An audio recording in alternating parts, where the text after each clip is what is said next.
شباب تالتة اعدادي ازيكم؟ يا رب تكونوا بخير. بصوا يا شباب، عندنا الترم ده في يونت 3 بنتكلم على توبيك لذيذ جدا وسهل جدا اسمه ذا يونيفيرس. ايه هو اليونيفيرس؟ هو اليونيفيرس ده يا مستر اللي هو الكون بالظبط كده. اليونيفيرس هو الكون. طب ايه هو الكون؟ مش ده يا مستر اي حاجه بشوفها حواليا هي جزء من اليونيفيرس بالظبط كده، وكمان في حاجات انت ما بتعرفش تشوفها. يبقى اليونيفيرس ده هو ايه؟ هو السبيس. انت لما بتيجي ترفع عينك للسماء بتشوف اكتر من حاجه. ممكن تشوف ايه؟ ممكن تشوف ستارز، ممكن تشوف مون، ممكن تشوف صن، ممكن تشوف ايه كمان؟ ممكن تشوف اي حاجه عينك بتيجي عليها في السماء هي جزء صغير من اليونيفيرس. ايه ده يا مستر؟ ده اليونيفيرس ده حاجه كبيره كبيره جدا جدا جدا. يبقى اليونيفيرس هو ايه؟ هو it's the space which contains stars, moon, sun, planets and galaxies. طب يا مستر الستارز دي معروفه، المون ده معروف، الصن ده معروف، البلانيتس دي معروفه ان احنا عارفينهم. طيب الجالاكسيز هي الجالاكسيز يا مستر؟ ودي حاجه مهمه جدا هناخدها السنه دي بتوسع شويه. يبقى ايه هي الجالاكسيز؟ كنا اتكلمنا عليها في بريب 2 السنه اللي فاتت وعرفنا هم ايه. هم جروب اوف ستارز.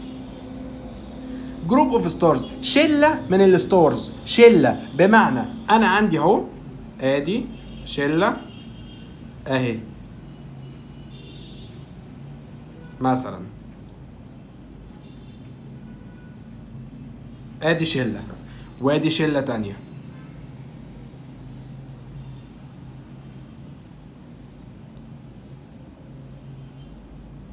ايه ده؟ دي شله برضو، ده جروب اوف ستارز تاني بس دي شكلها مختلف. طيب وايه كمان؟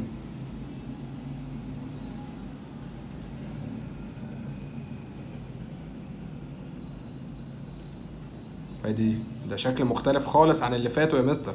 ايه ده؟ يعني هو في الاخر تقصد ان هم جروب اوف ستارز بس كل واحده فيهم واخده شكل مختلف؟ بالظبط كده. تيجي تبص تلاقي في شله معينه اخدت شكل سكوير، شله تانية اخدت شكل تراينجل، شله رابعه او شله ثالثه اخدت شكل السيركل، وهكذا. يعني انت عايز تفهمني يا مستر ان each galaxy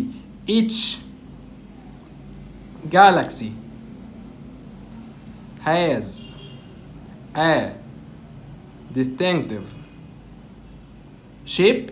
يعني كل واحدة فيهم عندها شكل مميز، شكل يديها كده حاجة يونيك، تبقى هي الوحيدة اللي عندها الشكل ده بالظبط كده. طيب بما اننا بنتكلم على الجالاكسيز فيهمني الجالاكسي اللي انا جزء منها، اللي كوكب الارض جزء منها، ان الايرث بلانيت هو جزء منها. طيب ودي كنا اخدناها قبل كده لو تفتكروا، ان احنا كوكب الارض او الايرث بلانيت موجود جزء من جالاكسي اسمها ذا ميلكي واي جالاكسي.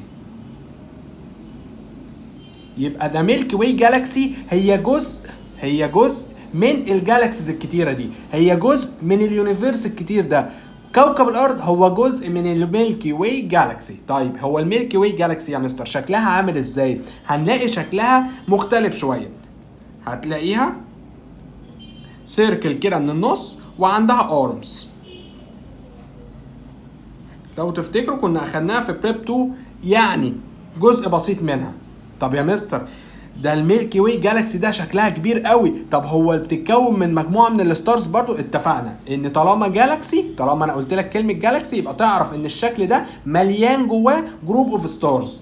طيب يا مستر هو الستار بتقف في اي حته؟ يعني دلوقتي اي ستار هنا موجوده في اي حته؟ لا، الميلكي واي جالاكسي مجموعه من الستارز. اتفقنا. طيب ايه هما الستارز؟ توزيعتهم ازاي؟ هتيجي تبص تلاقي في الحته اللي في النص دي في السنتر بيكون موجود عندنا اللارج ستارز، الستارز الكبيره، والاولد ستارز والستارز القديمه اللي عايشه بقالها فتره، اول ناس دخلت جوه الجالاكسي موجوده في السنتر. طب يا مستر الارمز اللي بره دي او السبايرال ارمز اللي بره دي بيكون مين اللي موجود فيها؟ بيكون فيها بقى السمول ستارز والريسنت ستارز، الصغننين خالص زي ما انت شايف، والجداد اللي لسه موجودين جديد في الميلكي واي جالاكسي. طب يا مستر السولار سيستم اللي احنا جزء منه ده، احنا موجودين فين؟ يا ترى احنا في السنتر ولا موجودين في السبايرال ارم؟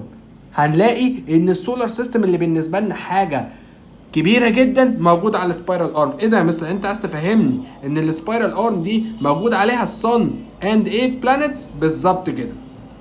يعني الصن والايت بلانيتس السولار سيستم اللي هو بالنسبه لي حاجه كبيره جدا وحاجه عظيمه جدا، هو بالنسبه لليونيفيرس حاجه صغيره جدا لدرجه ان احنا موجودين على السبايرال ارم بتاع الميلكي واي جالاكسي. بالظبط كده.